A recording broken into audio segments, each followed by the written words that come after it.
Oh, cela Isabel, thula. Mama lapha kungokuqondile.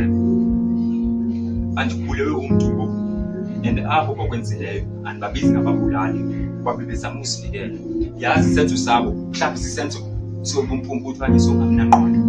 Kodwa ekugqibeleni bebesivikela Isabel. uMr M wasikhohlisa kunye nomzabalazo wethu wempumelelo wenkululeko. Jonga ngoku amadoda amahlanu abanje. Kusaza abantu abanye, kusaza abantu abaninzi. Ucinga ukutheni imbaleka ngoku mna? Ucinga ukutheni imbaleka Isabel? Bebesiyazi njani ukuba uMr M abengancedisani nabantu? Abantu kwenza ubomi bethu kubenzima. Besazoqhubeka senza loo nto. Bebesiyazi njani xa ehamba ayothetha nabo? Bezama ukuzivikela Isabel. Okwenza unganela myalakhe xa kusenziwa ubunini ngabantu abamhlophe. Lento niyibiza ngomqondo, lento niyibiza ngenkohlakalo. Lento niyibiza ngenkohlakalo nini? Ngoba kuba isongela ubomi benu okunethezekile. Nina umuntu xa etyholwa ngokwesisenzo umsa kwinkundla zamatyala. Xa efunyaniswe inetyala uyaxhola. Wena abantu bethu ngoku bafunyaniswe benetyala baxhole Isabel.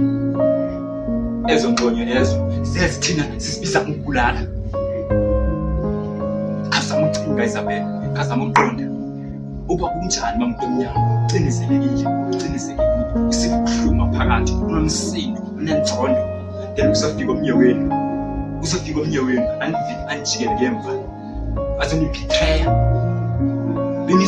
Uzokwenza njani wena? Uzokwenza njani wena? Cela usifake esihlangwini zabo. Ngoba thina ekugqibeleni thina akho lapho besizomsa khona, akho magistrate, akho inkundla yamatyala besizomsa kuyo sithi makagwetywe for ityala lakhe. Sithi makagwetywe for isenzo sakhe sibi.